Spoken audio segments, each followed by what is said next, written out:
శ్రీ శ్రీ శ్రీ అభిషేక్ బ్రహ్మచారి గారు వారణాసి నుండి వచ్చారు. వారు శతకోటి కుంకుమార్చన అనేటటువంటి కార్యక్రమాన్ని దేశ క్షేమం కోసం, లోక కళ్యాణం కోసం, శాంతి భద్రతలు దేశంలో నెలకొలాలని, పాడి పంటలతో భారతదేశం వెలసిల్లాలని సంకల్పంతో అమ్మవారి అనుగ్రహాన్ని అర్థిస్తూ ఈ యజ్ఞాన్ని తలపెట్టారు.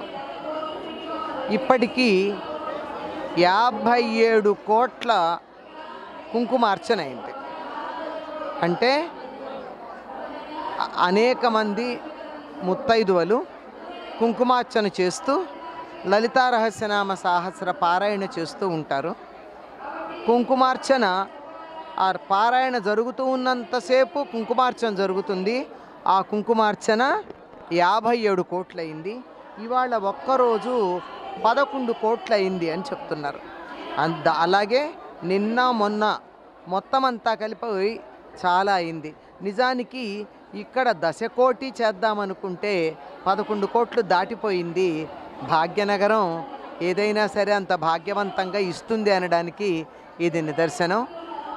ఇది ఇక్కడ జరిగింది గనక విశేషంగా తెలంగాణ, ముఖ్యంగా భాగ్యనగరం పరిసరాలకి కూడా అమ్మవారి అనుగ్రహం మరింతగా ప్రసరిస్తుంది అని, చక్కగా సకాలానికి వర్షాలు పడి పంటలు పండి నీటికి ఎటువంటి ఇబ్బంది లేకుండా, ఏ విషయంలోనూ కూడా ఇబ్బంది లేకుండా చూడగలుగుతుంది జగన్మాత అయినటువంటి లలిత పరమేశ్వరి, రాజరాజేశ్వరి పరాభట్టారిక.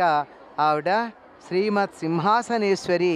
అలా సింహాసనం మీద కూర్చుని లోకాలన్నింటినీ పరిపాలిస్తుంది. ఆ లోకాల్లో మనం కూడా ఉన్నాం కదా. ఇది ఇక్కడికి వచ్చి మనందరికీ అదృష్టం కలిగించినందుకు శ్రీ శ్రీ శ్రీ అభిషేక్ బ్రహ్మచారి గారికి కూడా మనం ధన్యవాదాలు తెలియచెప్పుకోవాలి.